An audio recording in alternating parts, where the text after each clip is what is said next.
or Maid hides daughter at work. But what the millionaire did next shocked everyone. Rebecca Turner knew she was taking the biggest risk of her life by bringing her 5-year-old daughter to the mansion where she had worked as a housekeeper for 2 years. The public daycare where she left Emma had closed suddenly due to lack of funding, and she had no one else in the world to care for the girl. That's how she began hiding the little one in the attic of businessman Nathan Foster's home, a 45-year-old man who had lived alone since his messy divorce 3 years prior. Rebecca would go up at 5 in the morning with a pot of oatmeal and cookies, whispering for Emma to stay absolutely silent until she returned in the late afternoon. The routine worked for 2 weeks. Emma, a naturally quiet child, obeyed her mother religiously. She played silently with cloth dolls Rebecca had sewn at home, drew on old papers found in the trash, and slept when tiredness took over. The attic was stuffy but clean, and Rebecca had improvised a cozy little corner with her own blankets. Nathan Foster was known in the upscale Upper East Side neighborhood of New York as a discreet and hard-working man. He had inherited the import company from his father and ran it with an iron fist, but he rarely smiled. The 3-story house was too quiet for someone who had once had a family. The previous maids never lasted long, complaining he was too demanding. Rebecca was different. She worked without complaint, cleaned every corner of the house perfectly, and never touched his personal belongings. That's why Nathan trusted her completely, so much so that he had given her a copy of the keys. She arrived early and left late, always discreet, always efficient. It was on a rainy Thursday that Nathan decided to work from home. He was in the office reviewing contracts when he heard a noise upstairs. A light sound, as if someone were walking slowly. He stopped typing and listened. Absolute silence. He went back to work, but 15 minutes later he heard it again. This time it sounded like small footsteps, almost imperceptible. Rebecca was in the kitchen preparing lunch. He could hear the clatter of dishes. So, who was on the second floor? Nathan went up the stairs silently. He checked all the bedrooms, the bathroom, even the guest room he hadn't used in years. Nothing. He was heading back when he heard a small sneeze coming from the ceiling, the attic. He came down the stairs, puzzled. He never went up to the attic since moving into his parents' house after the separation. Only old boxes and furniture his mother had stored before she passed away were up there. Why would anyone be up there? On Monday, Nathan decided to investigate further. He asked Rebecca to clean the library while he went up to the attic. The woman visibly paled. "Mr. Nathan, that place is very dusty. Can I clean it all first?" "No need, Rebecca. I'm just going to check some old boxes." As he began to climb the stairs leading to the attic, Rebecca felt her legs tremble. Emma was up there, probably sleeping after her morning snack. If he found the girl, it would be the end. She would be fired on the spot and wouldn't be able to pay the rent for the tiny room they lived in. Nathan pushed open the small attic door and turned on the light. In the right corner, there was a pile of blankets arranged like a small bed.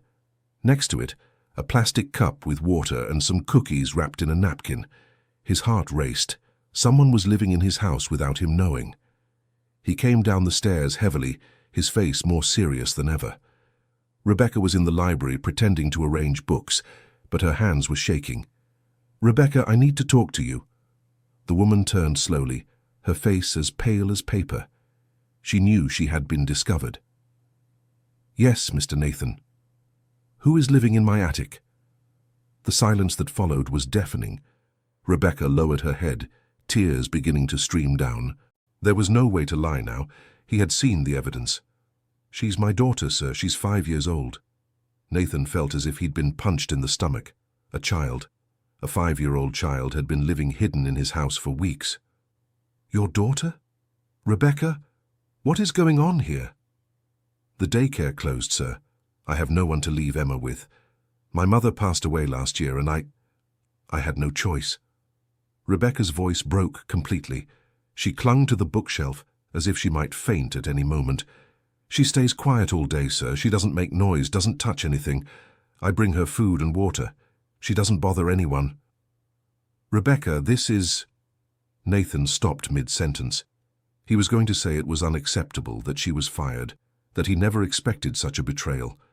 But when he looked at the woman's devastated face, the words died in his throat. "Please, Mr. Nathan. She has no one else in the world but me. If you fire me, we'll end up on the street. I work well, I never complain about anything. Where is the child now? Upstairs, she must be sleeping. Dear listener, if you're enjoying the story, please take a moment to like and especially subscribe to the channel. It really helps us who are just starting out. Now continuing, Nathan went back up to the attic, this time knowing what he would find. In the makeshift corner, a little girl slept, curled up on the blankets. She had light brown hair tied with a pink bow and wore a simple but clean dress. She held a rag doll against her chest. The sound of his footsteps woke her. Emma opened her large brown eyes, identical to her mother's. When she saw a strange man looking at her, she quickly sat up, leaning against the wall. I didn't do anything wrong, sir. I didn't touch anything. Her voice was small, frightened. Nathan felt a strange pain in his chest.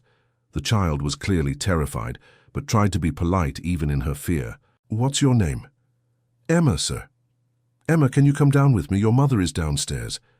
The girl hesitated but stood up slowly. She held the doll firmly and followed Nathan down the stairs. When they reached the library, Rebecca ran to her daughter and hugged her desperately. My love, are you okay? He didn't hurt you? No, Mum. The man was nice. Nathan watched the scene in silence. The housekeeper he had known for 2 years as a strong, determined woman was completely shattered. The child, in turn, comforted her mother with a maturity she shouldn't have at 5 years old. Rebecca, sit here. He pointed to the reading chair. Rebecca obeyed, keeping Emma on her lap. Tell me everything from the beginning, and don't leave anything out. For the next hour, Rebecca told her story through tears. She had gotten pregnant at 19 by a man who abandoned her when he found out about the pregnancy. She had raised Emma alone with her mother's help until she died of pneumonia the previous year. Since then, it had been her and her daughter against the world. The municipal daycare where she left Emma had been having problems for months. Late wages, lack of school supplies, poor structure. When it finally closed, Rebecca became desperate. She couldn't stop working, but had no one to leave her daughter with. I thought about quitting, but how would we live? You pay well, but I have rent, food, medicine when she gets sick. And you decided to bring her here. I know it was wrong, Mr. Nathan. I know I betrayed your trust, but I didn't know what to do. Nathan looked at Emma, who remained quiet on her mother's lap, playing with her doll's hair. The child was thinner than she should be, and he noticed her little clothes, though clean, were worn out. Emma, do you get hungry up there? The girl looked at her mother, as if asking permission to answer. So you can speak, sweetheart. Sometimes, sir, but Mom brings food when she can. Nathan felt something churn in his stomach. A 5-year-old child going hungry in her own home while he ate at the city's finest meals. Rebecca, I'm going to ask some questions, and I want honest answers. Yes, sir. How long has she been here? 3 weeks. Is she enrolled in any school? Rebecca lowered her eyes, ashamed. I couldn't get a spot at the public school near home, and I can't afford private. Can she read? I teach her a little with magazines when we get home at night. Nathan was silent for several minutes, processing everything he had heard. He looked at the child again. Emma had an intelligent look, paid attention to everything the adults said. She seemed to understand the gravity of the situation. Emma, do you like staying up there? It's better than the street, sir. And I'm close to Mom. The simple, direct answer hit Nathan like an arrow. That child was only 5 years old and already knew the world was a dangerous place. She had already learned to be content with little. Rebecca, do you have family in New York? No, sir. I only came here because I got this job. There was no work in my town. And her father. He never wanted anything to do with Emma. I don't even know where he is. Nathan stood up and walked to the window. Outside, the garden was perfectly manicured. The crystal-clear pool reflected the afternoon sun. His house was enormous for one person, full of empty rooms that served no purpose other than storing bad memories of the failed marriage. When he turned around, he found Rebecca's eyes fixed on him, full of expectation and fear. She was waiting for the verdict, waiting to be fired, waiting to have to face the street with her daughter. Rebecca, what you did was wrong. The woman closed her eyes, bracing for the worst. "But I understand why you did it." She opened her eyes, confused. "Emma cannot keep living in the attic. It's unhealthy, dangerous, and she needs proper care." "I know, sir. I'll find another job, maybe something I can do from home." I haven't finished speaking. Nathan sat back down, this time closer to the two of them. "Emma will move to one of the guest rooms on the second floor. The blue room has a single bed and a desk. You will continue working here, but part of your schedule will be dedicated to properly caring for her." The silence that followed was absolute. Rebecca looked at him as if she hadn't understood the words. "Sir, I don't understand."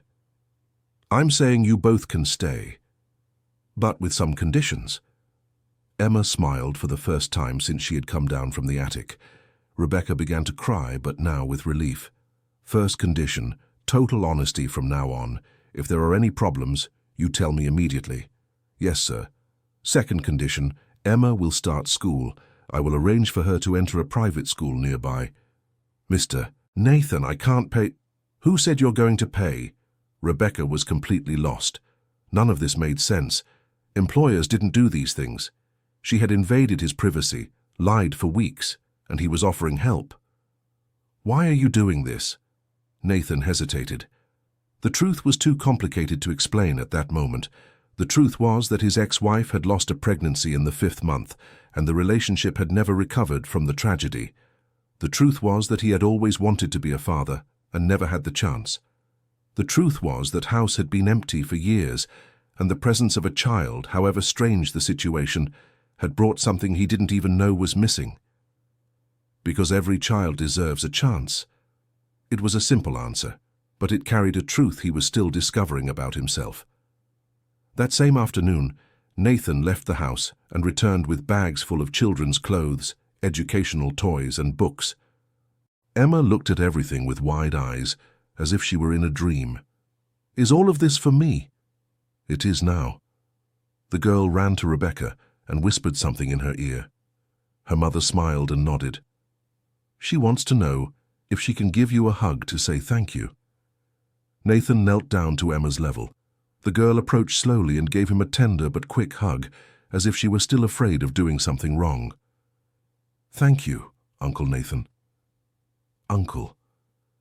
The word echoed in Nathan's mind all night. No child had ever called him uncle. He had no siblings, no nieces or nephews in his life. That simple little word stirred something deep in his heart. The next morning, when he went down for breakfast, he found Emma in the kitchen helping Rebecca prepare the meal. The girl was standing on a chair, carefully spreading jam on toast. "Good morning, Uncle Nathan." "Good morning, Emma. Did you sleep well in your new room?" "I did.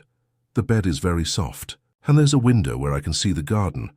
During breakfast, Nathan watched the interaction between mother and daughter. Rebecca was visibly more relaxed, no longer carrying that constant tension in her shoulders. Emma talked about everything she saw, curious about every detail of the house. "Uncle Nathan, why do you have so many books?" "Because I like to read. Do you like stories?"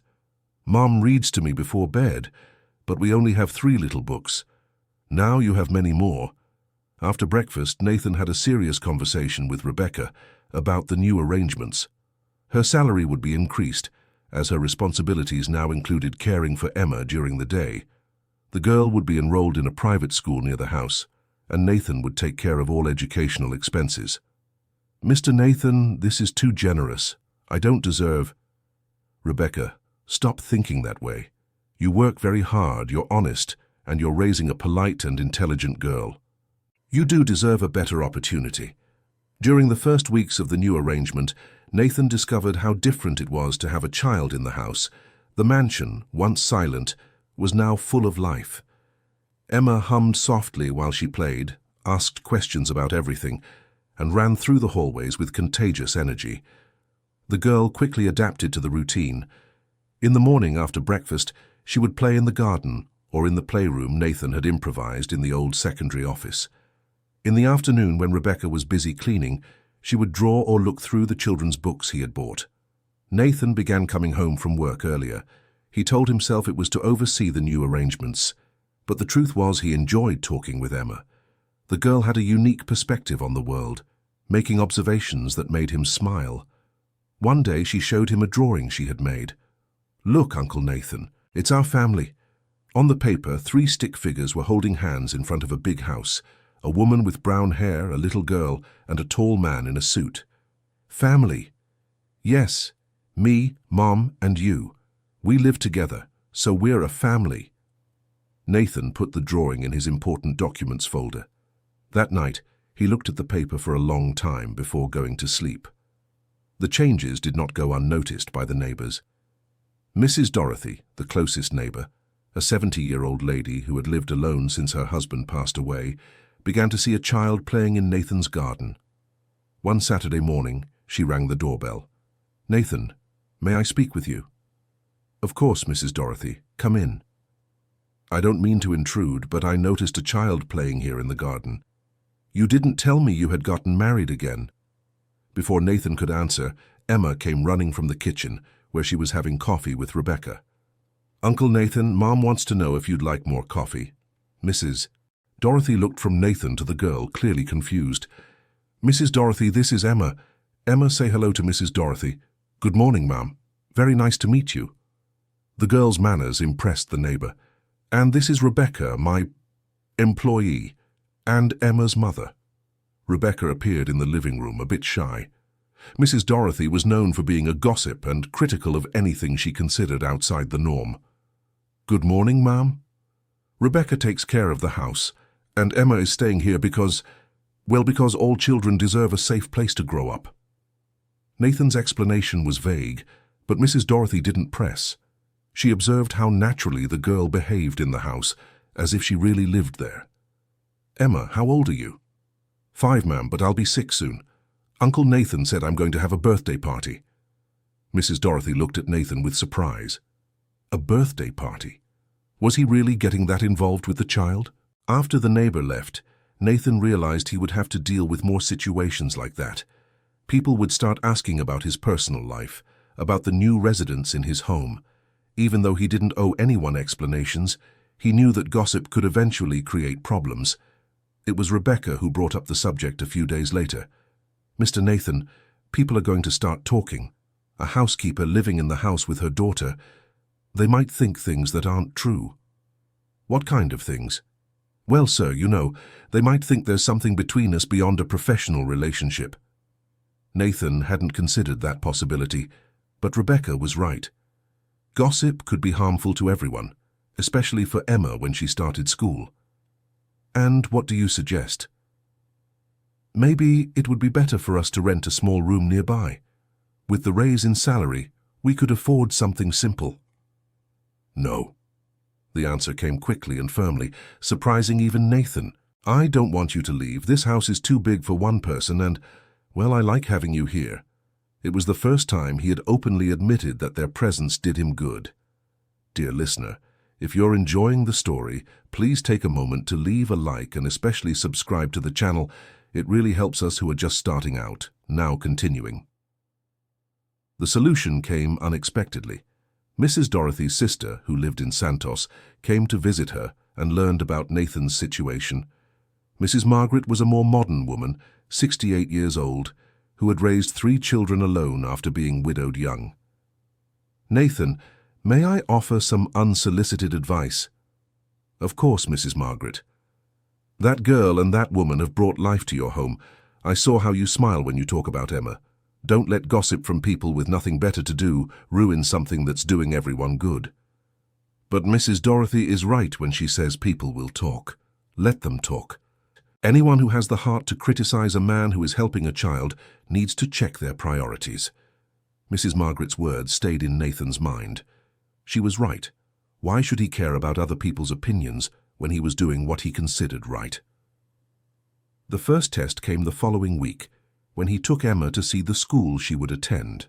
The principal, a middle-aged woman named Principal Elizabeth, received father and daughter in her office.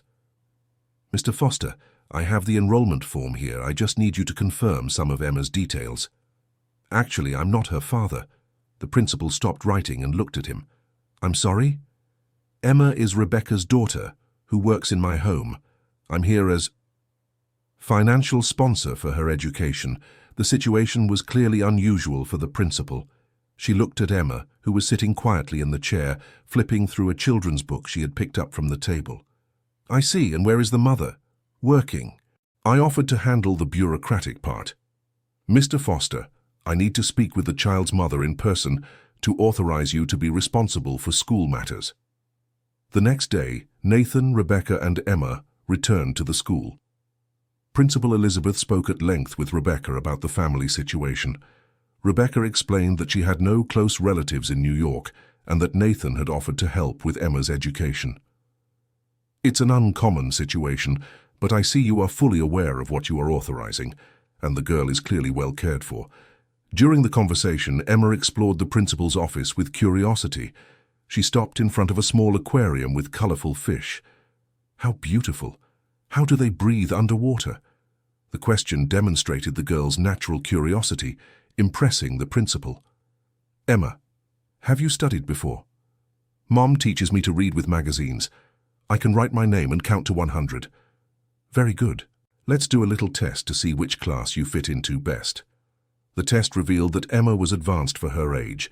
She knew more than many children who had already been in school for a year.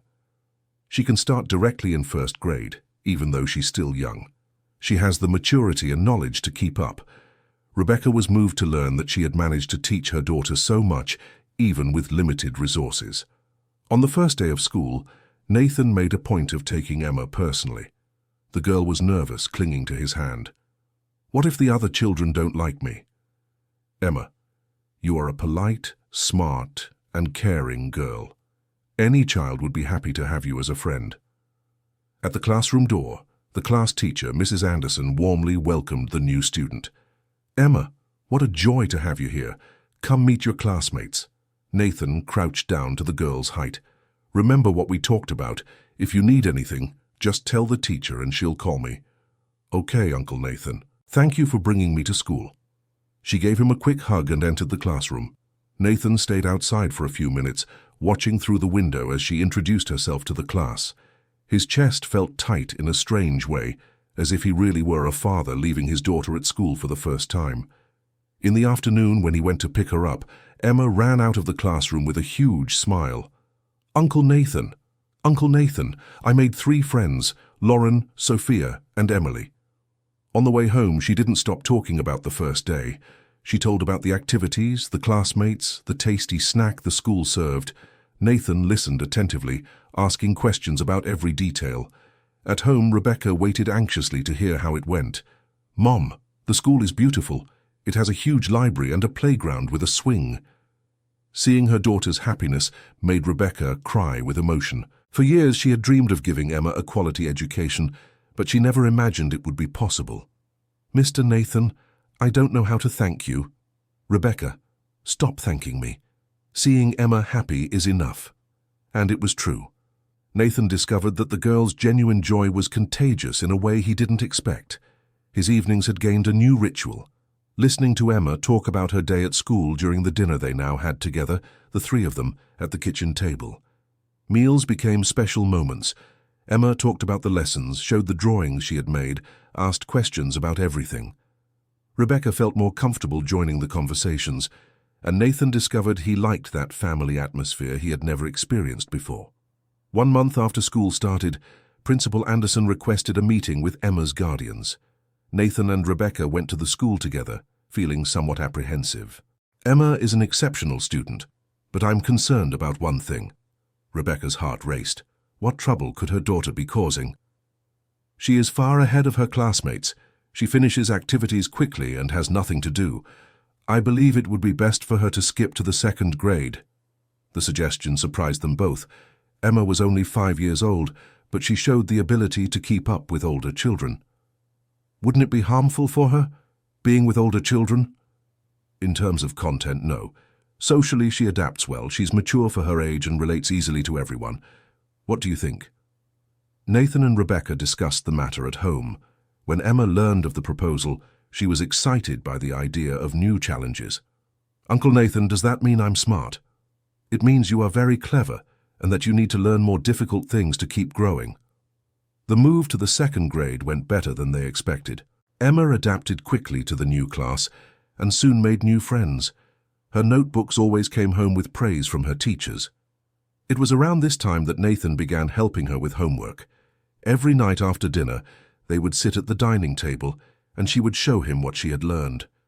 "Uncle Nathan, you know so much. How did you learn all these things?" "By studying hard when I was a child, just like you are doing." "Did you also have an uncle who helped you?" The question took Nathan by surprise. He had never spoken about his childhood to Emma. "No, Emma. My parents helped me." "And where are they now?" "They passed away when I was an adult." Emma was thoughtful for a few seconds. "So you were left alone like Mom was when Grandma went to heaven?" The comparison between his situation and Rebecca's had never occurred to Nathan. Both had lost their families and been left alone in the world. Perhaps that was why they understood each other so well. "Yeah, Emma, sometimes we are left alone, but then we find special people who become our new family." "Like us?" "Like us." That night, Nathan had trouble sleeping. Emma's words echoed in his mind. Family.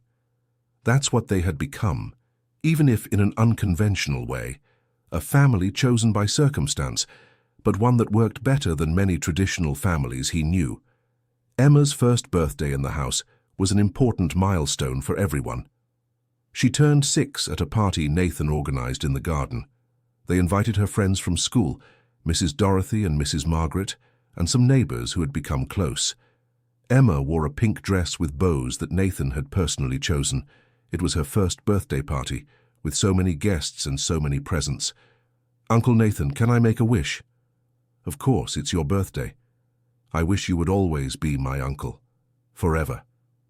The lump in Nathan's throat was so strong, he had to step away for a few seconds to compose himself. When he returned, he knelt down to her level. "Always, Emma, I will always be your uncle." The party was a success.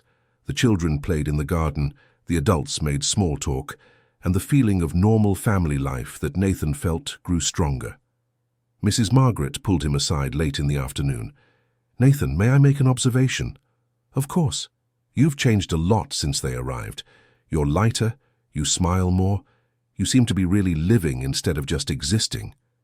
It was true. Nathan hadn't noticed, but his life had gained color since Rebecca and Emma became part of it. He woke up in the morning looking forward to seeing the two of them at breakfast and came home eager to hear the day's news. At work, his employees noticed the change. He was less rigid, more understanding about family matters. Sometimes when someone needed to leave early because of their children, he would think of Emma and be more flexible. It was on one such afternoon that he received an unexpected call from the school. "Mr. Foster, this is Mrs. Anderson, the teacher. Emma is feeling very sick." Nathan's heart raced. "What happened?" "She vomited during class and has a high fever. Can you come pick her up?" "I'm on my way." Nathan cancelled all his afternoon meetings and rushed to the school. He found Emma in the nurse's office, pale and weak, being looked after by the nurse. "Uncle Nathan, I don't feel well." "I know, sweetheart. We're going home and we'll call the doctor." In the car, Emma dozed off against the seatbelt. Nathan drove with extra care, checking the rearview mirror every minute to make sure she was okay. At home, Rebecca panicked when she saw her daughter sick. "She never gets sick, Mr. Nathan. It must be something serious." "Calm down, Rebecca. I'll call the pediatrician." Dr. Stephen, the private pediatrician who treated the children of his business friends, agreed to make a house call. When he arrived, he examined Emma carefully. "It's a common virus, nothing serious. Plenty of fluids, rest and fever reducer if the fever gets too high. In 2 or 3 days she'll be fine." Even with the reassuring diagnosis, Nathan couldn't concentrate on work in the following days. He called home several times a day to check on Emma. On the second day, he decided to work from home so he could monitor the girl's recovery. He set up his laptop in her room and worked while she slept.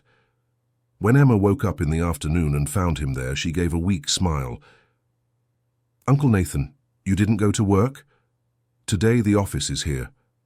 I need to take care of you."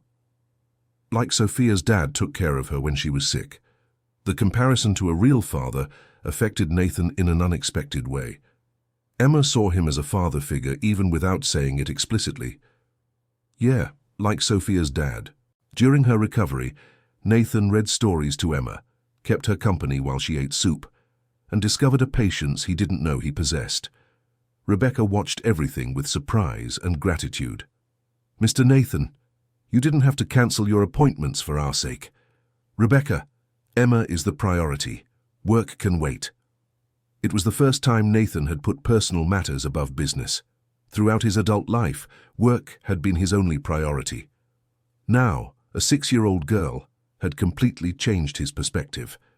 When Emma fully recovered and returned to classes, Nathan felt as if a weight had been lifted from his shoulders.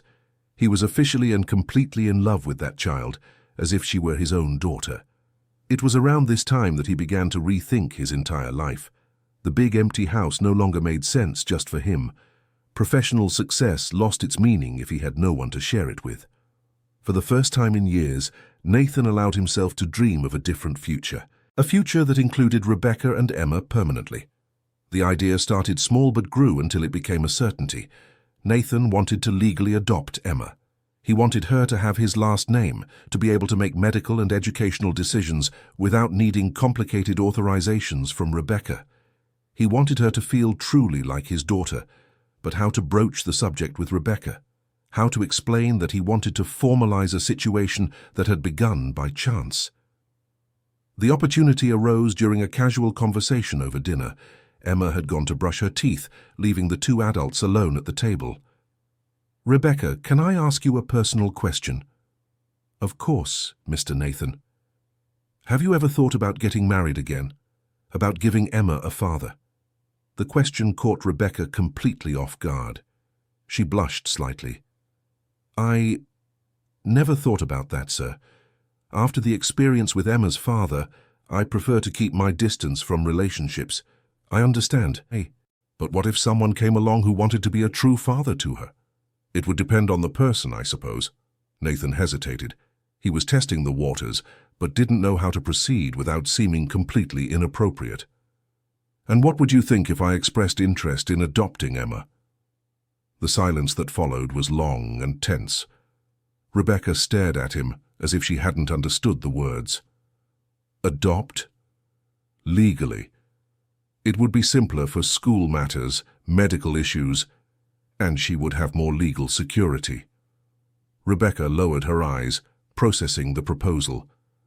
"Mr. Nathan, that is very generous, but I can't accept you taking on such a big responsibility. Emma is my daughter. You would continue to be her mother. The adoption wouldn't change that. It would just be an official paper recognizing what already happens in practice.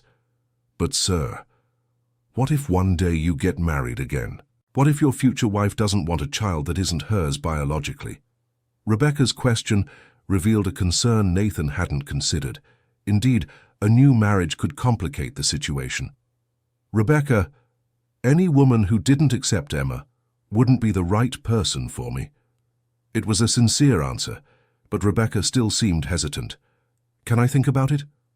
"Of course. There's no rush." That night, Rebecca stayed up late thinking about Nathan's proposal. On one hand, the adoption would give Emma legal security. On the other, she felt she would be losing something fundamental in her relationship with her daughter. There was also another issue she hadn't mentioned. Over time, her feelings for Nathan had changed. It was no longer just gratitude for his generosity. It was something deeper, more complicated. She had fallen in love with her employer, but knew that was dangerous territory. Nathan was kind, intelligent, a good man who treated her daughter like a princess. It was natural that she would develop feelings for him, but he would never reciprocate. He was a successful, cultured, refined businessman. She was just a housekeeper with no formal education. The adoption would only complicate this emotional situation further.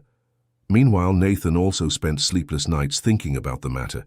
His adoption proposal had been impulsive, motivated by the love he felt for Emma.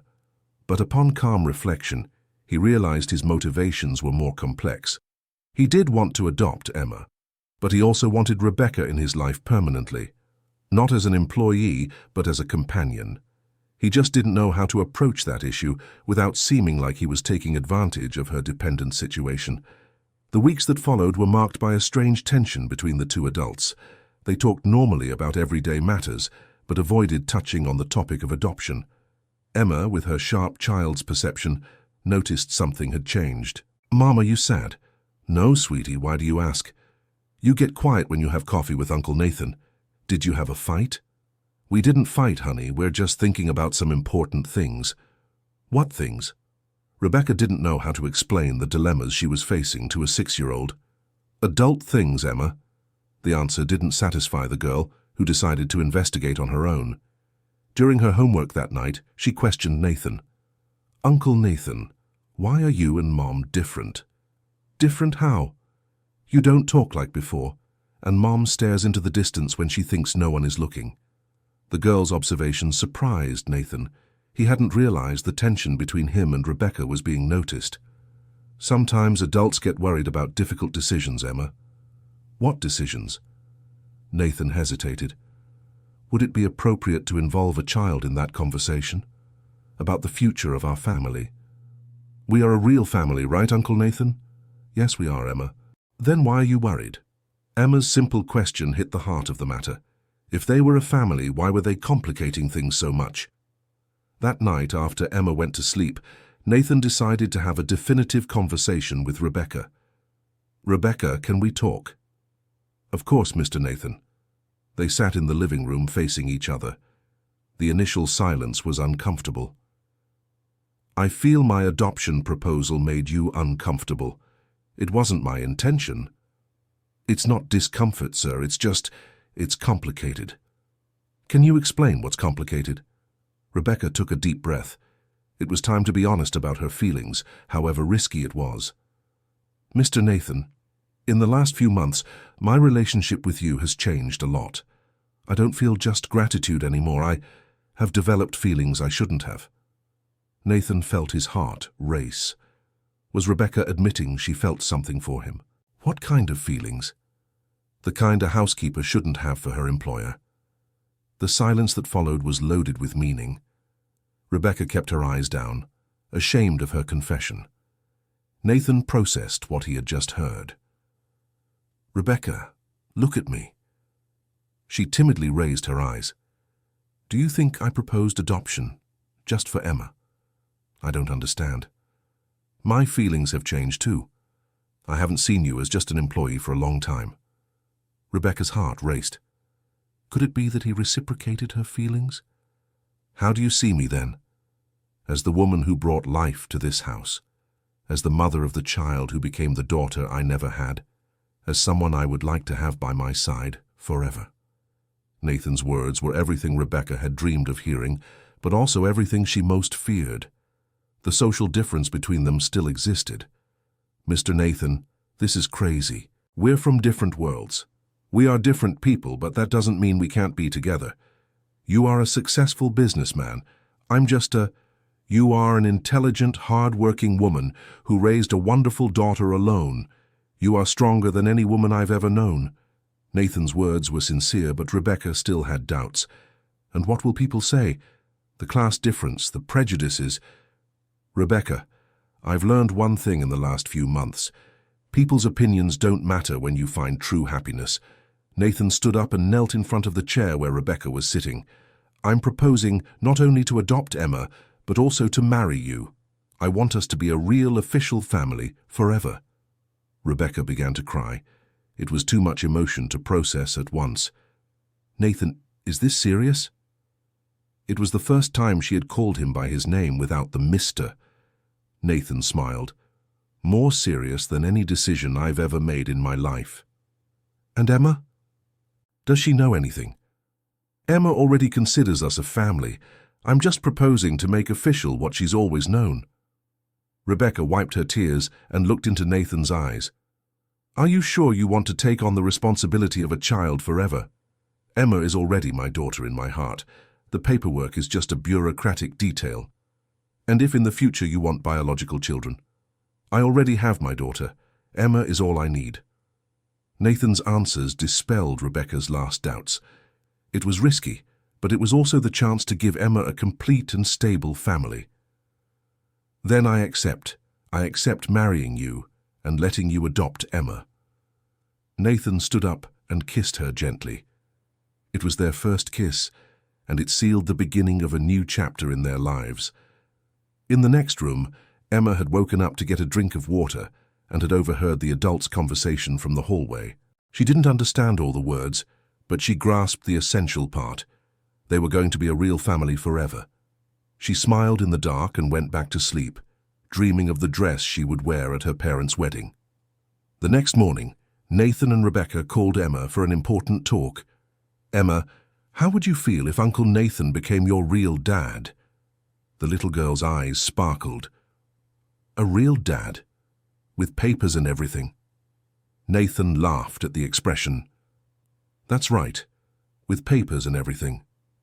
And would Mom become Dad's wife?" "Exactly." Emma jumped from the chair and hugged them both at the same time. "I always wanted to have a dad, and you're already the best in the world." Emma's reaction confirmed the decision was right. In the following days, Nathan began arranging the necessary documents for the marriage and the adoption. The family lawyer he consulted explained it would be a relatively simple process, as there was no other father claiming paternity of Emma. "Mr. Foster, from what I understand, the child has already been living with you for almost a year, correct?" "Correct. And the mother fully agrees with the adoption?" "Yes. In fact, we are getting married." The lawyer smiled. "Then we have an ideal situation. The marriage will facilitate the whole process. In a few months, Emma will officially be your daughter." Dear listener, if you are enjoying the story, please take a moment to like and especially subscribe to the channel. It helps us a lot as we are just starting out. Now continuing. The weeks that followed were filled with intense preparations. Nathan wanted a simple but beautiful wedding, one that would mark the official beginning of the family they had formed. Rebecca, initially intimidated by the idea of organizing a wedding with someone from a higher social class, was patiently and lovingly guided by Nathan. He insisted that all decisions be made together. "Nathan, what if I choose something unsuitable? I don't know how weddings are for people in your social circle. Rebecca, this is our wedding. We don't need to impress anyone but ourselves." Choosing the dress was a special adventure. Nathan insisted on accompanying Rebecca and Emma to the most elegant store in the city. The saleswoman at first treated the two with a certain coldness, judging them by their simple appearance. But when Nathan arrived and made it clear he would pay for whatever they chose, the service changed completely. Rebecca chose a simple but elegant ivory-colored dress that enhanced her natural beauty. Emma got a pink dress with bows, fulfilling her dream of being a flower girl. "Mom, you look like a princess." "And you look like an angel, my love." The ceremony was scheduled for a Saturday morning in the chapel of Emma's school, at the girl's own suggestion. She wanted her teachers and classmates to meet her new father. The priest, initially surprised by the couple's unusual story, was moved as he learned more about the situation. It's heartwarming to see how God works in mysterious ways. A necessity has turned into true love. On the eve of the wedding, Nathan had a serious talk with Emma. "Emma, do you understand that after tomorrow I will be your father forever?" "I understand, Dad." It was the first time she had called him Dad. Nathan felt his eyes well up. "And you really want this to happen? I always wanted you to be my dad, since the first day you let me come down from the attic." The memory of their first meeting brought a wave of emotion to Nathan. In less than a year, their lives had completely changed. The wedding day dawned sunny and perfect. The chapel was decorated with simple but elegant flowers. The guests were few: Mrs. Dorothy and Mrs. Margaret, some close colleagues of Nathan from work, Emma's teachers and classmates from school, and some neighbors who had become friends of the family. Rebecca entered the chapel, accompanied by Emma, who carried the rings on a little pink cushion. When Nathan saw her walking toward him, he felt he was making the best decision of his life. The ceremony was emotional. The priest spoke about families formed by love, not just by blood ties. When the time came for the vows, Nathan and Rebecca had prepared special words. "Rebecca, you taught me that family isn't just about DNA. It's about choosing to love unconditionally, about building a home together, about creating memories that will last forever. I promise to be the husband you deserve and the father Emma needs. Nathan, you gave us not just a home, but a family. You turned our fear into security, our need into love. So I promise to be the wife who will make you happy and ensure our daughter always knows how much she is loved." When the priest declared them husband and wife, Emma shouted with joy, "Now we're a real family." The reception was held in the garden of the house with simple but cheerful decorations. Emma was the center of attention, telling everyone she now had an official dad. During the party, Mrs. Margaret pulled Nathan aside. "Nathan, can I say something?" "Of course, Mrs. Margaret. In 50 years of life, I've never seen such a beautiful transformation as yours. You found your true family. It found me, actually. And you had the wisdom to recognize the gift you received." That night, after the guests had left and Emma was asleep, Nathan and Rebecca sat in the garden to process everything that had happened. "Can you believe that a year ago you were hiding Emma in the attic?" Rebecca laughed. "It feels like another life. Sometimes I'm afraid I'll wake up and find out this was all a dream." "It wasn't a dream, my love. We're a real family now." The word love was still new in Nathan's mouth, but it sounded natural when referring to Rebecca. The months following the wedding were about adjusting to the new family routine. Rebecca needed to get used to being treated as the lady of the house, no longer as a maid. Nathan hired a cleaner to come twice a week, freeing Rebecca to dedicate more time to Emma and managing the household. The adjustment wasn't simple. Rebecca still felt out of place in some social situations, especially when Nathan needed to take her to work-related events. "Nathan, I don't know how to talk to these people. They have an upbringing I never had. Rebecca, you have a natural intelligence that many of these people will never have. Just be yourself." Gradually, Rebecca gained confidence. She discovered that her life experience and her unique perspective were valued by many people in Nathan's social circle. Emma adapted quickly to her new status. She was now officially Emma Turner Foster and made a point of correcting anyone who didn't know her new last name. At school, she became an object of admiration among her classmates. Her story of how she gained a new father was told with pride and enthusiasm. "My dad adopted me because he loves me so much. Now we're a family forever." The adoption process was completed 6 months after the wedding. On the day they signed the papers at the courthouse, Emma was present, dressed in her best dress. "Now it's official, Princess. You are officially my daughter. And you are officially my dad." The family that had formed by chance was now solidified by choice and love. 1 year after the wedding, Nathan received a proposal to expand the business to other states. It was an exceptional professional opportunity, but it would require changes to the family routine. During dinner, he shared the news with Rebecca and Emma. It would be important growth for the company, but it would mean traveling more, being away from home for a few days each month. Rebecca noticed the hesitation in her husband's voice. "Nathan, do you want to accept it?" "Professionally, yes. Personally, I don't want to be away from you." Emma, now 7 years old and much more articulate, joined the conversation. "Dad, you can accept it.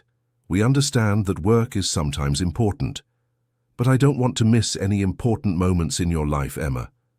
"You won't miss them. When you come back, I'll tell you everything that happened." The girl's maturity impressed Nathan. It was incredible how she had grown in emotional security since she felt truly loved and protected. Nathan accepted the proposal but set clear limits.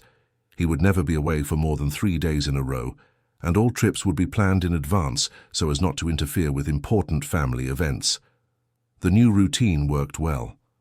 When Nathan traveled, Rebecca and Emma enjoyed special mother-daughter moments. When he returned, the family reunion was always a celebration. Emma became an excellent student, always among the top of her class. Her teachers constantly commented on her intelligence and maturity. Nathan invested in private English and music lessons, discovering she had a natural talent for both.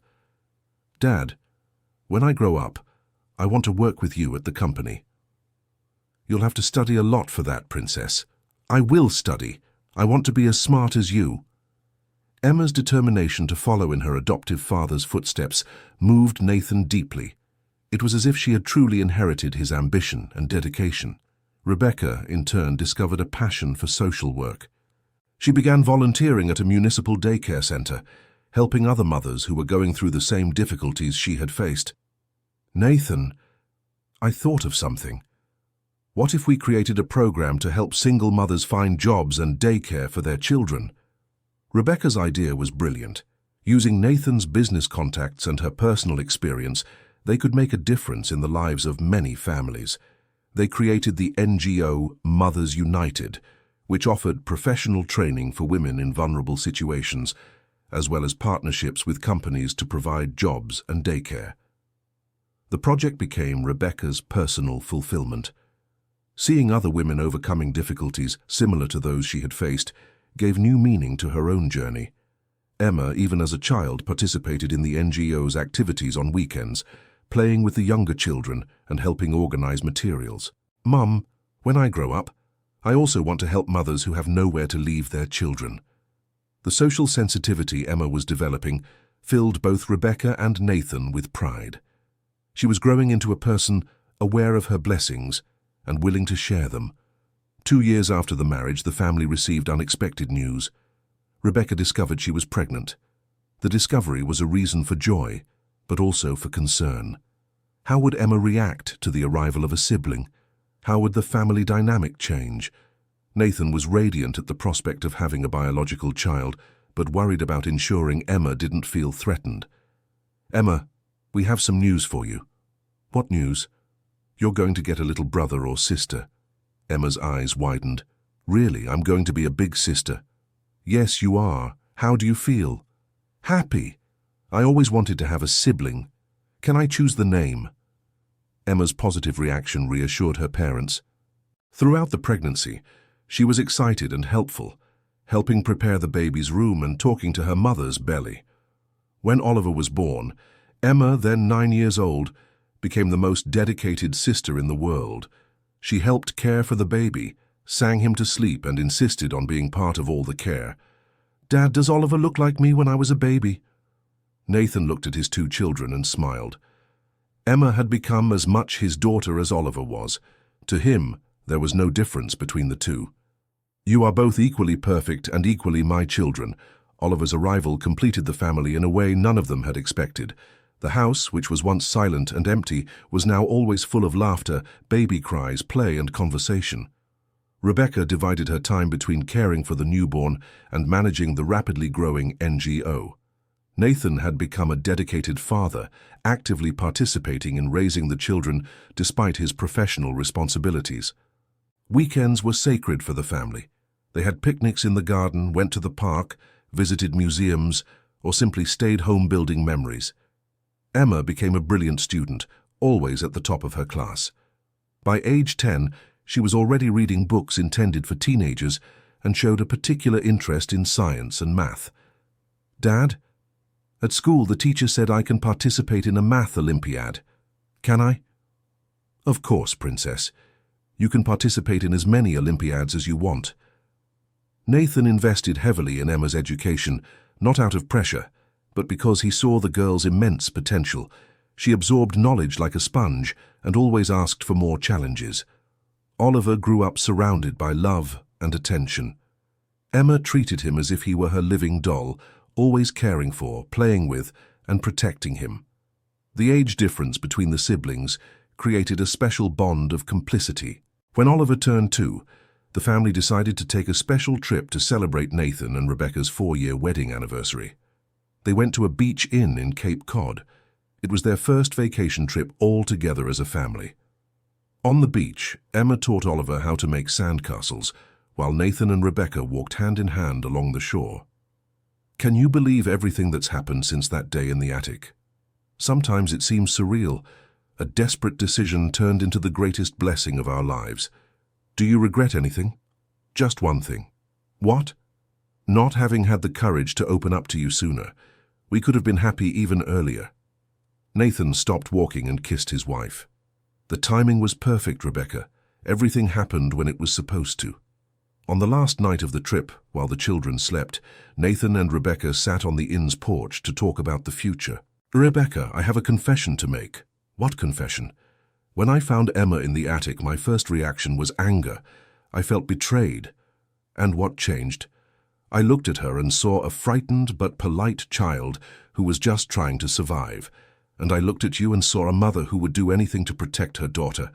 In that moment, I understood that you weren't betraying me. You were fighting, and you decided to fight with us. I decided I wanted to be part of that fight. I wanted to be the man you deserved to have by your side. You achieved much more than that. You became our hero. The conversation was interrupted by Oliver, who woke up crying. When they went to the room, they found Emma already comforting her younger brother. He had a nightmare, but he's better now. I sang that song Mum used to sing to me when I was little. Seeing Emma caring for her brother with such affection moved her parents. She had become a responsible, caring, and mature girl, a direct reflection of the environment of love and security in which she had grown up. Back in New York, the family routine continued harmoniously. Nathan prospered in business. Rebecca expanded the NGO. Emma excelled in school, and Oliver grew up happy and healthy. The house that once sheltered a lonely man now teemed with life. It was common for Emma's friends to come over to study or play, families of other babies for play dates with Oliver, or volunteers from the NGO for meetings with Rebecca. Mrs. Dorothy, the gossipy neighbor who had initially found the situation strange, became a sort of surrogate grandmother to the children. She was always at the house helping and participating in the family routine. Nathan, you know you were the best thing that happened in this neighborhood in decades, right? Why do you say that, Mrs. Dorothy? You showed that family is about love, not conventions. My own view on many things changed after learning your story. On their 5th wedding anniversary, Nathan prepared a special surprise for Rebecca. He organized a party and invited all the families that had been helped by the Mothers United NGO over the years. Rebecca, you transformed not only our family, but dozens of other families.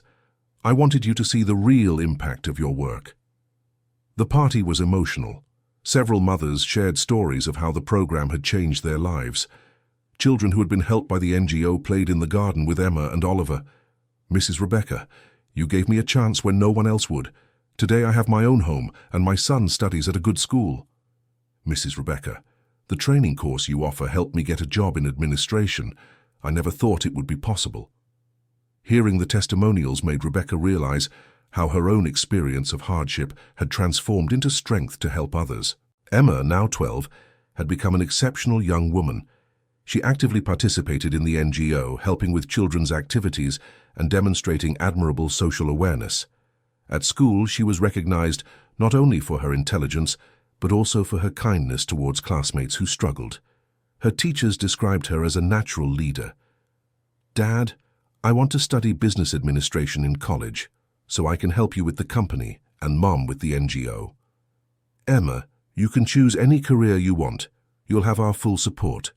I know, but I want to help other people like you helped me. Emma's maturity impressed everyone. She understood her story perfectly and used that understanding to be a better person. Oliver, at 4 years old, already showed unique personality traits. He was a cheerful, curious child, extremely attached to his family. He loved when Emma read stories to him and imitated everything Nathan did. Dad, when I grow up, I'm going to be just like you. And what do I do, Oliver? You take care of the family and make everyone happy. The boy's simple answer perfectly summarized the role Nathan had assumed in the family's life.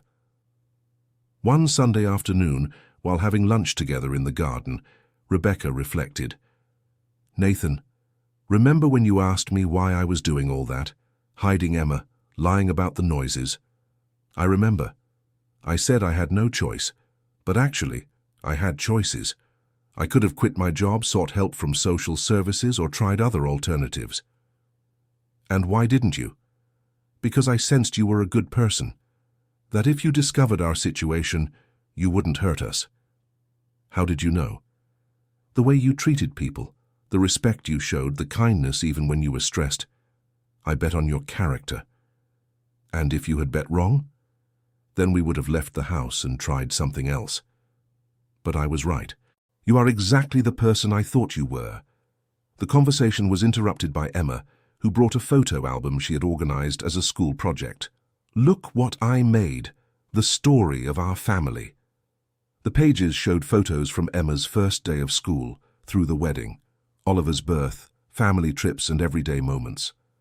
On the last page, Emma had written, My family was formed in a different way, but it's perfect just as it is.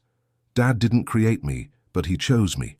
Mom brought me into the world, but Dad brought me to life. Oliver is my brother in heart and in blood.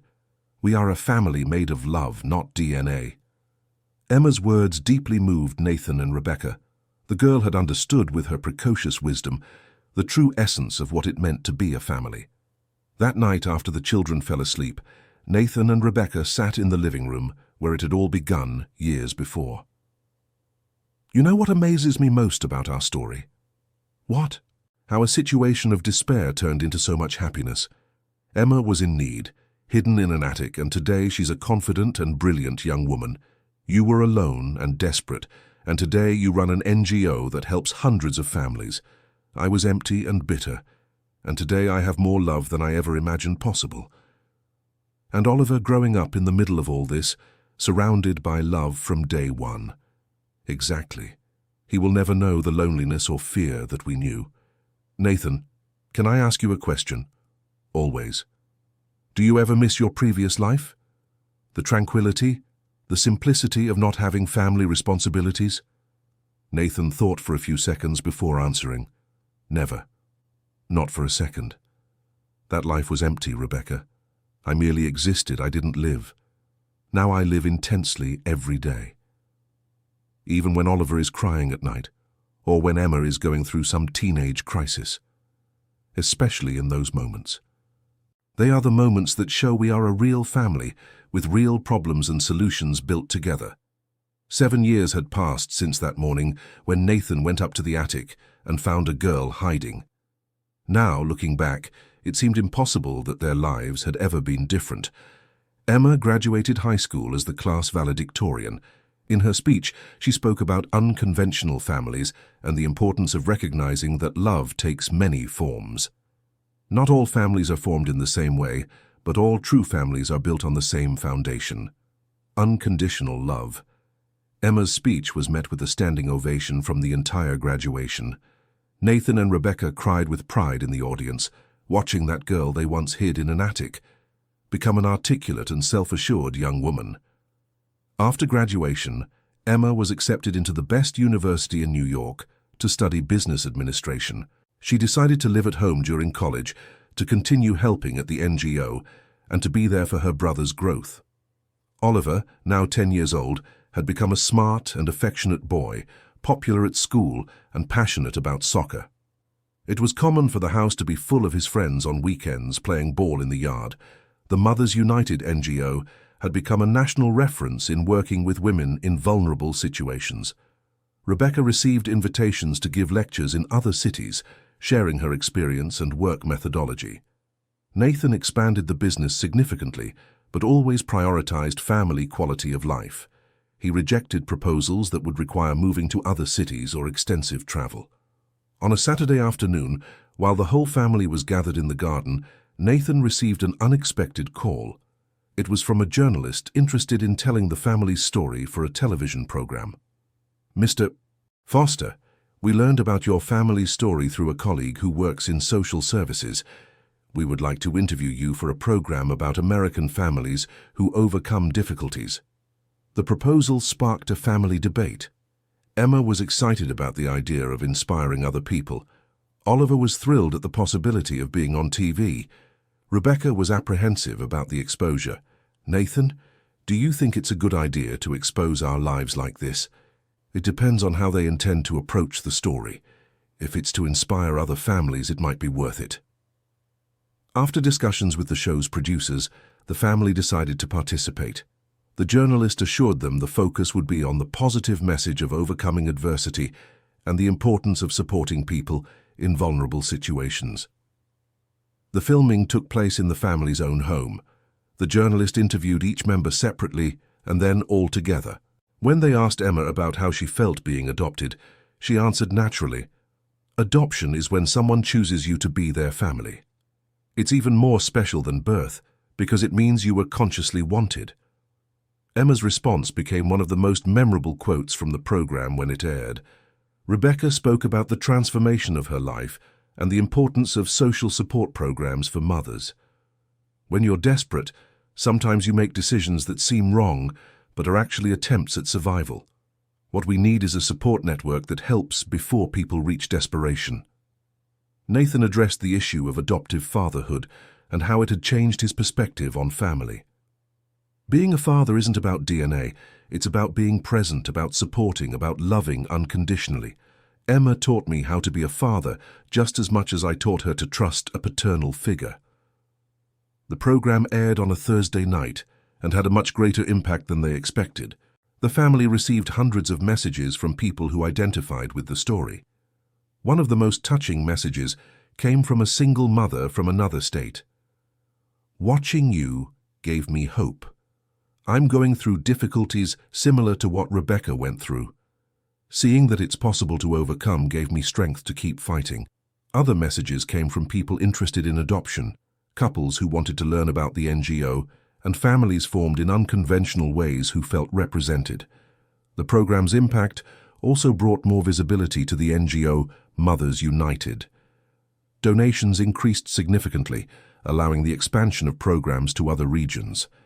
Emma used the visibility to create her own project, a social media channel where she talked about education, opportunities for low-income youth, and demystifying prejudices about adoptive families. "I want to use my story to show that it doesn't matter where you come from, it matters where you're going." Emma's channel quickly gained thousands of followers. She received daily messages from young people inspired by her journey, asking for advice on education and overcoming difficulties. Oliver, influenced by his sister, also showed interest in social projects.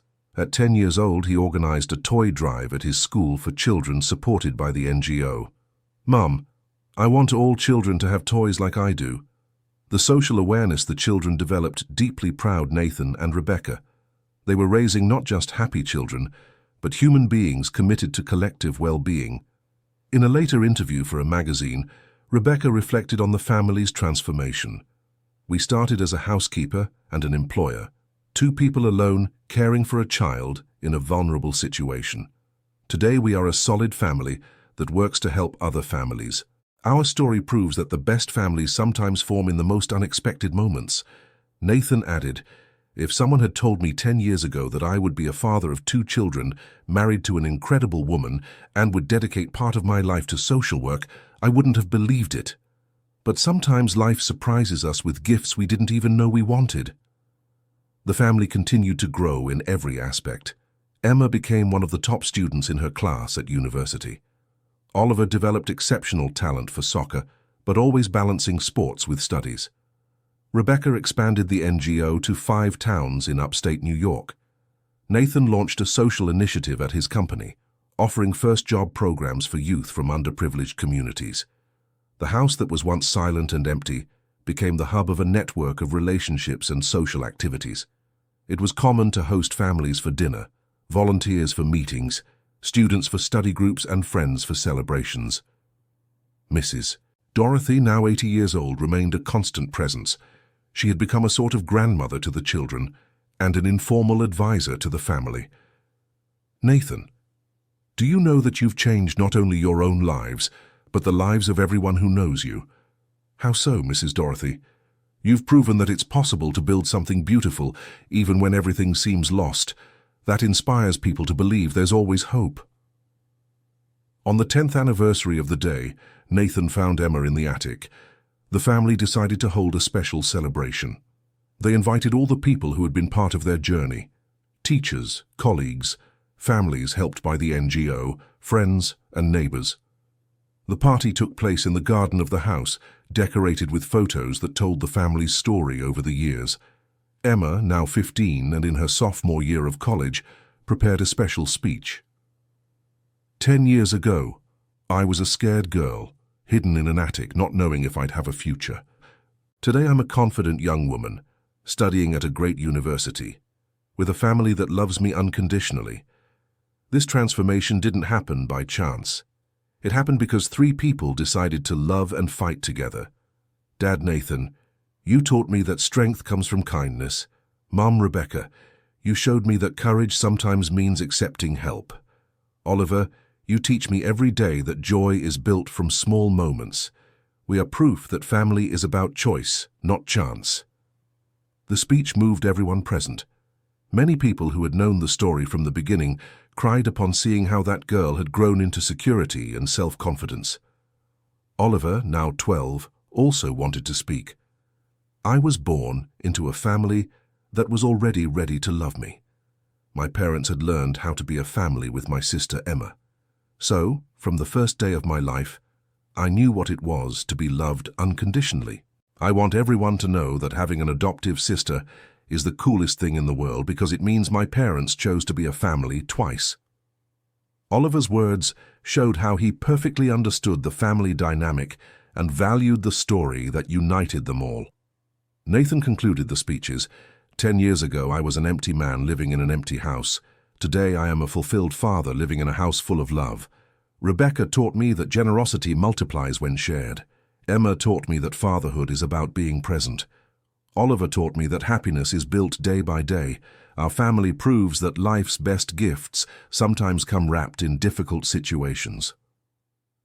The party continued late into the night, with music, dancing, and many conversations. It was evident that this family had become an example of resilience and love for the entire community. In the years that followed, each family member continued to flourish. Emma graduated in business administration with honors and received a scholarship for a master's degree. She decided to specialize in non-profit management to further professionalize the NGO's work. Oliver became captain of the school soccer team and maintained excellent grades in all subjects. He showed a growing interest in medicine, inspired by the desire to help people as the family always had. Rebecca received national recognition for her social work. The NGO Mothers United was awarded as the best organization assisting women in vulnerable situations in the country. Nathan was invited to join the boards of other social organizations, becoming a reference in corporate social responsibility. On the 15th anniversary of the first meeting between Nathan and Emma in the attic, the family decided to do something different. Instead of a party, they organized a large charity event to raise funds for the construction of a new headquarters for the NGO. The event gathered over 500 people, including business people, public figures, families assisted by the NGO, and family friends. Emma, now a graduate and working as the executive director of the NGO, presented the project for the new headquarters. This will not be just an administrative office. It will be a human development center where we will offer not only professional training, but also daycare, psychological support, legal guidance, and personal development programs. We want to create a space where women in difficulty find not only a job opportunity, but a path to completely rebuild their lives. The project was a success. The fundraising exceeded all expectations, allowing not only the construction of the new headquarters, but also the creation of a maintenance fund for the next 5 years. Oliver, now 17 and about to enter university to study medicine, was responsible for organizing the children's activities at the event. Dad, I want to follow the family's example. I want to use my profession to help people who cannot afford medical care. Oliver's decision to pursue a socially oriented career filled Nathan and Rebecca with deep pride. It was confirmation that they were raising children aware of their social responsibilities. At the closing of the event, Nathan gave an emotional speech. 15 years ago, a courageous woman made a desperate decision that changed all our lives. Rebecca hid her daughter in my attic because she had no alternative. Today, thanks to that decision, hundreds of women have alternatives. They don't need to despair because they know there is a support network ready to help them. Our family was born from a need, but it grew strong through love. And now it dedicates its strength so that other families may also have the chance to form and grow strong. The construction of the NGO's new headquarters took 2 years. During this period, the family followed every stage of the work, actively participating in architectural and functional decisions. Emma insisted on including a special room dedicated to children with toys, books, and space for educational activities. I want the children who come here with their mothers to feel welcomed and safe, like I felt when Dad took me out of the attic. Oliver suggested creating a green space with a community garden where families could grow organic food. Planting food teaches responsibility and provides healthy nourishment. It's a project that unites sustainability and education. Rebecca planned each environment with the emotional welcome of the assisted women in mind. Many arrive here emotionally hurt. The physical space needs to convey hope and the possibility of a fresh start. Nathan took charge of the technological part, ensuring the new headquarters had a computer lab, high-speed internet, and modern equipment for the training courses. The inauguration of the new headquarters took place on a sunny Saturday morning. Over 1,000 people attended, including local authorities, the press, business partners, and families assisted by the NGO over the years. The most emotional moment was when Emma cut the inauguration ribbon accompanied by Mary Johnson, the first woman assisted by the NGO 10 years ago. Mrs. Emma, when I first arrived here, I was just like your mother was years ago, hopeless and without any prospects. Today I have my own business and my daughters are in university. This place saves lives. Mary's words summed up the real impact of the family's work. It wasn't just about charity, but about genuine life transformation. During the inauguration ceremony, a documentary about the history of the NGO was shown, from its creation to the construction of the new headquarters. The documentary included testimonials from dozens of families who had been helped over the years. One of the most impactful stories was Christine's, a young woman who had come to the NGO at 17, pregnant and without family support. The organization had helped her finish her studies, complete a technical course, and get a good job. Now, 10 years later, she was one of the NGO's own coordinators. The difference between despair and hope is sometimes just someone who believes in you when you can't believe in yourself. The Foster family not only believed in me, but taught me to believe in myself. At the end of the ceremony, when the crowd had dispersed and the family was left alone contemplating the new headquarters, Rebecca became emotional. "Nathan, remember when you asked me if I had any dreams? I said my only dream was to give Emma a better life, I remember. Looking at all this, I realize we achieved much more. Not only did we give a better life to Emma and Oliver, but we helped hundreds of other families achieve the same dream." Nathan hugged his wife and looked at their children, who were talking animatedly about the NGO's next projects. "You know what makes me proudest in all of this? What? That our children grew up knowing that using their abilities to help others is natural, not exceptional. They don't think they're doing something extraordinary. For them, that's just how you live." It was true. Both Emma and Oliver had grown up seeing their parents dedicate time and energy to social causes. For them, having social responsibility was as natural as brushing their teeth. In the following years, the NGO's new headquarters became a national reference. It received visits from organizations from other countries interested in replicating the American model. Emma was invited to give lectures at universities about managing social organizations. Gabriel, still studying medicine, was already participating in free medical care programs in underprivileged communities. The family remained united and close, even with the growing professional demands on each member. Sunday dinners remained sacred, moments when everyone gathered to talk about the week, plan the future, and simply enjoy each other's company. At one of these family gatherings, Oliver made an interesting observation. "Dad, Mum, have you ever realized our story could have been completely different if either of you had made a different decision that day in the attic?" "How so, Oliver?" "If Mom hadn't had the courage to hide Emma here, if Dad had fired Mom on the spot, if Emma had been too scared and hadn't trusted, anything different would have changed everything." Oliver's reflection made everyone think about the fragility and preciousness of the moments that define our lives. "It's true, son. Our family exists because 3 people chose to trust each other in a moment of crisis. And we keep choosing every day, right?" "Exactly.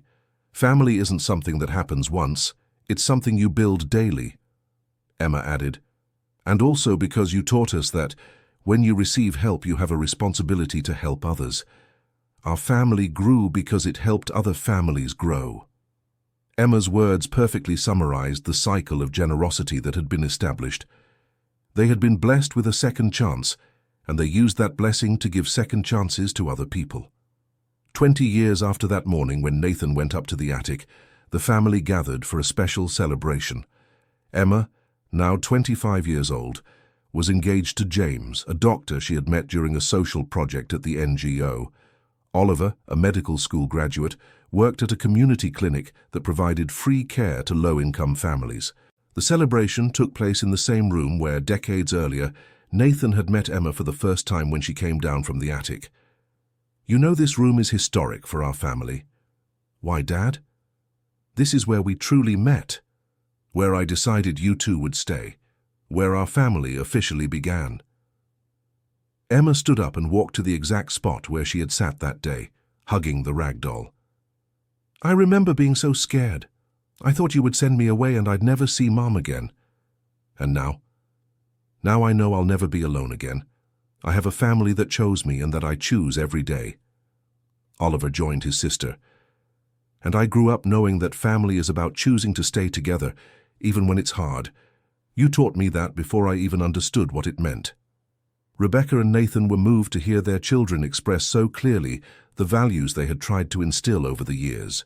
The Mothers United NGO had become one of the largest social organizations in the country, serving over 2,000 families a year. The methodology developed by Rebecca was studied in universities and replicated in various states. Nathan had significantly expanded the business, but always kept social responsibility as a fundamental pillar of the company. He offered first job programs, scholarships, and support for community projects. Emma's wedding was an event that brought together all the people who had been part of the family's journey. The ceremony took place in the garden of the house where she had grown up, the same place where Nathan and Rebecca had married years before. In her wedding speech, Emma spoke about family and love. "I learned from my parents that true love is about choice. They chose me when I was a frightened child. They chose to stay together when it was hard. They chose to help other people when they could have settled. Today I choose James because he shares the same values, because he understands that family is about building something bigger than ourselves." James, in his speech, thanked Emma's family for welcoming him. "When I met Emma, I was impressed not only by her intelligence and beauty, but by her capacity to love and care for others. After meeting her family, I understood where that generosity came from. You taught me that love multiplies when it is shared." Emma and James's honeymoon was a volunteer work trip to rural communities in Appalachia, offering free medical care and professional training. It was a way to start their marriage already making a difference in other people's lives. Oliver, who served as his sister's best man, was emotional during his speech. "My sister taught me that being family means being present for the important moments. She was there when I learned to walk, when I started school, when I had my first heartbreak. Now it's my turn to be present for the most important moment of her life." During the party, Mrs. Dorothy, now 90 years old but still lucid and active, pulled Nathan aside for a conversation. "Nathan, do you remember when I came here asking about the child in the garden?" "I remember perfectly, Mrs. Dorothy. I was suspicious. I thought it was strange for a housekeeper to live in the house with her daughter." "I know. I want to apologize for judging you. Today I understand that you were building something beautiful, and I almost missed the chance to be part of it because of my prejudices. Mrs. Dorothy, you've become part of our family. Your initial prejudices don't matter anymore." "They do matter, because they taught me not to judge people by appearances. You changed my way of seeing the world."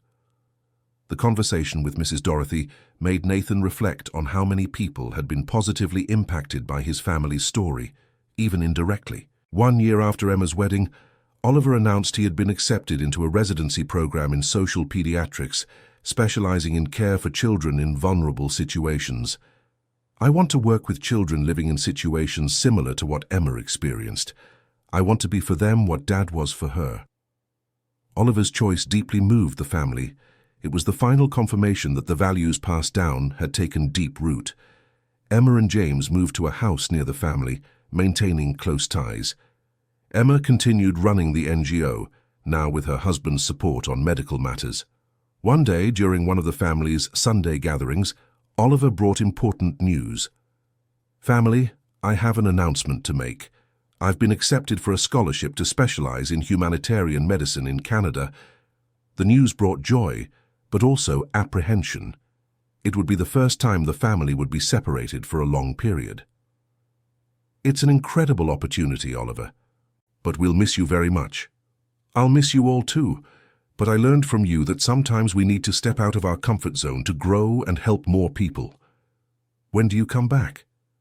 The program lasts 2 years, but I'll come back for holidays and whenever possible. Oliver's farewell was emotional, but also filled with pride. The family had raised a young doctor so sure of his values that he was willing to leave the comfort of home to learn how to help people in countries devastated by wars and natural disasters. During Oliver's 2-year absence, the family kept in daily contact through video calls.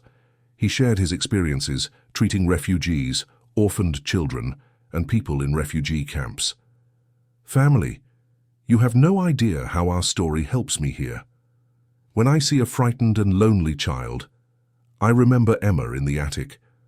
When I talk to desperate mothers, I remember Mom fighting to protect her daughter. Our story teaches me that there is always hope. Oliver's international experiences broadened his perspective, but reinforced his conviction that he wanted to dedicate his life to helping those most in need. Meanwhile, in the United States, Emma and James had their first daughter. Elizabeth was born on a sunny spring morning, welcomed with immense love by the whole family. Dad, Mom, I want Elizabeth to grow up hearing our family's story. I want her to understand from a very young age that family is about love and choices. Elizabeth's arrival brought a new dynamic to the family. Nathan and Rebecca became doting grandparents, and the house was once again filled with children's laughter. Oliver returned from Canada transformed. He had matured professionally and personally, but maintained the same generosity and social commitment he had always shown.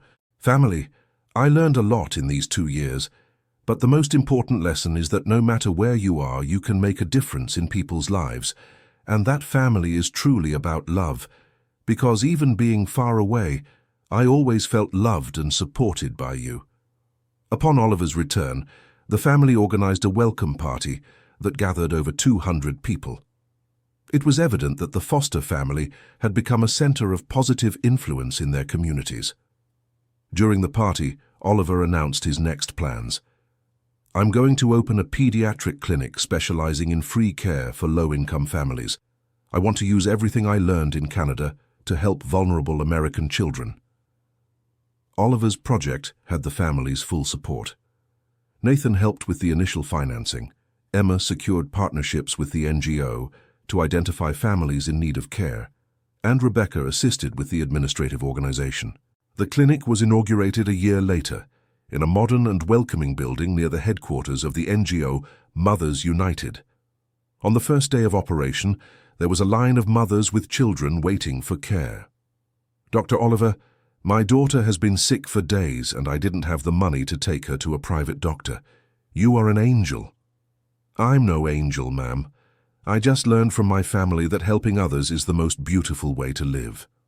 The clinic quickly became a reference in the region.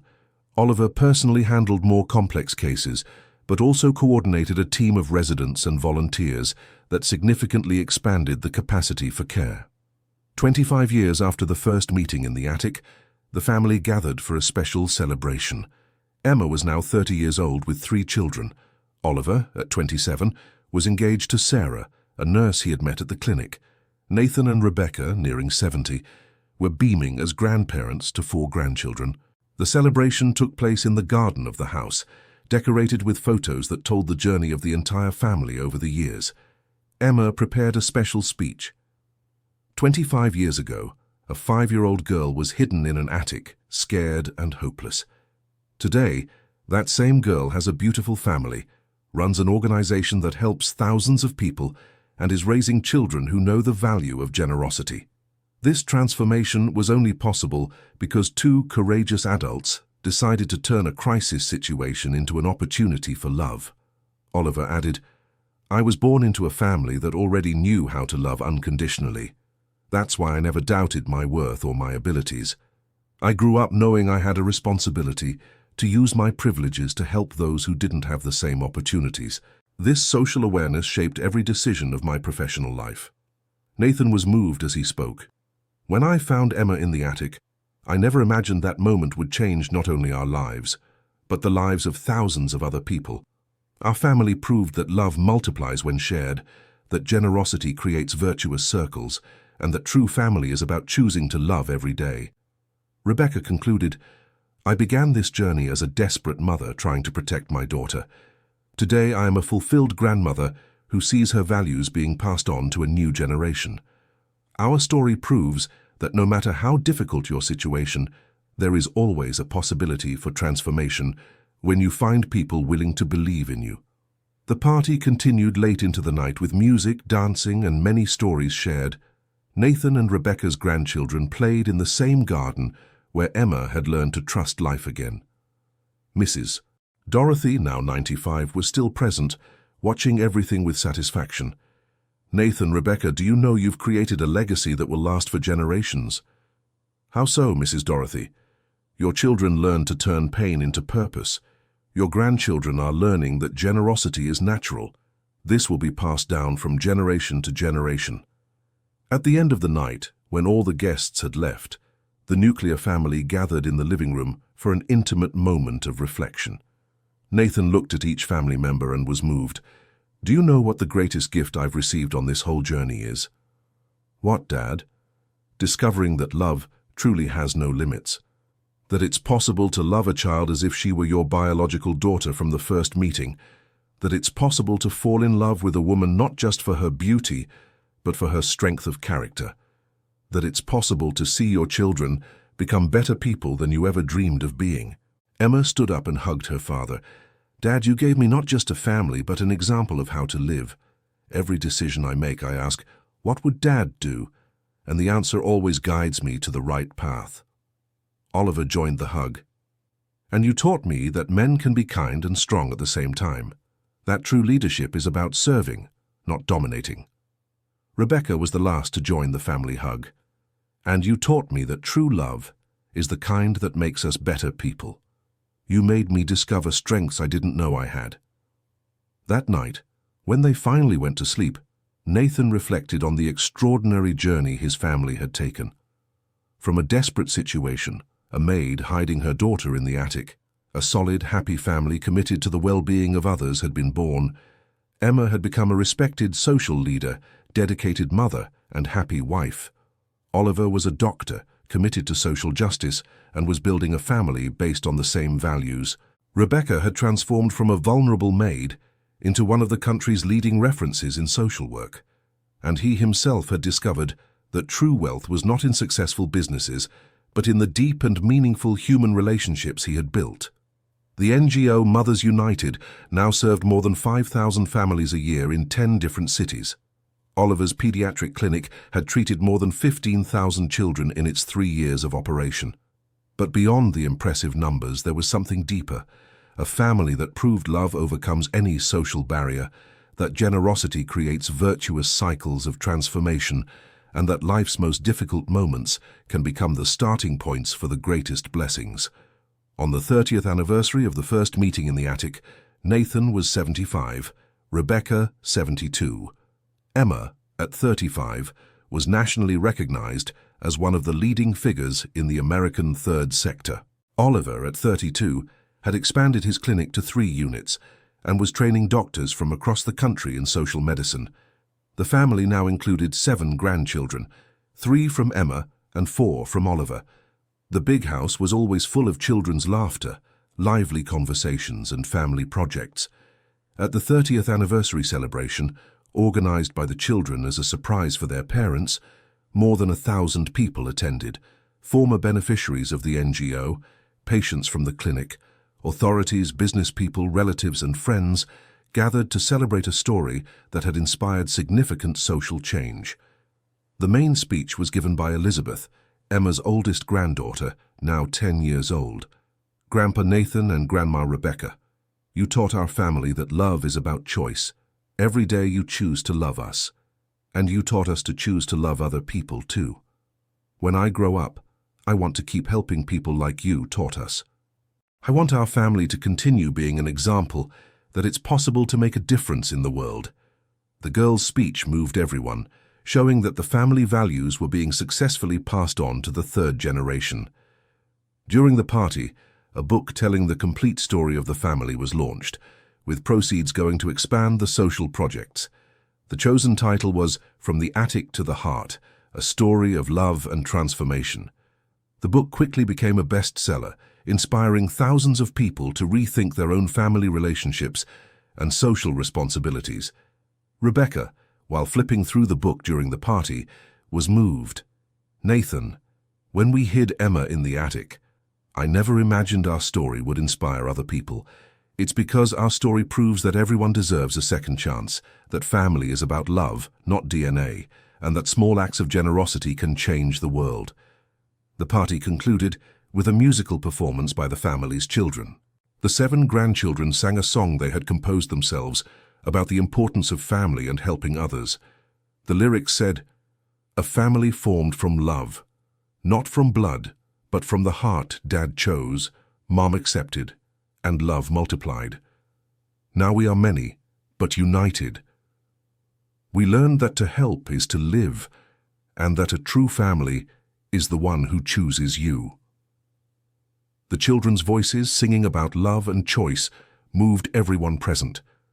It was the most beautiful proof that the family's values were being preserved and passed on to future generations. At the end of the evening, Nathan and Rebecca sat alone in the garden where it had all begun decades before. "Rebecca, if you could go back in time, would you do anything differently?" "Just one thing." "What?" "I would have had the courage to tell the truth sooner. We could have been happy even earlier. And I would have realized sooner that you were the woman of my life and that Emma was the daughter I always wanted to have." They sat in silence for a few minutes, watching the stars and reflecting on the extraordinary journey they had traveled together. "Nathan, when was the moment you knew you loved me?" "When I saw you singing to Emma after that first day. I realized you weren't just a good mother, but a person with an infinite capacity for love, and I wanted to be part of that love. And I knew I loved you when you knelt down to talk to Emma at her level. I saw a man who respected a frightened child, and I knew you were special." The memories of those early days brought smiles and tears to both of them. "Rebecca, do you think we managed to be good parents?" "Nathan, look around us. Our children are honest, generous, and happy people. Our grandchildren are growing up with solid values. The NGO helps thousands of families. The clinic serves thousands of children. I think we managed to be more than good parents. We managed to create a legacy." It was true. The family that had been born from a desperate situation had become a center of social transformation, proving that genuine love has the power to change not only individual lives, but entire communities. When they finally entered the house that night, Nathan stopped at the door of the room where he had met Emma for the first time. "Thank you, life, for giving me the most perfect family in the world." Rebecca smiled and kissed him softly. "Thank you for choosing to love us when you could have sent us away."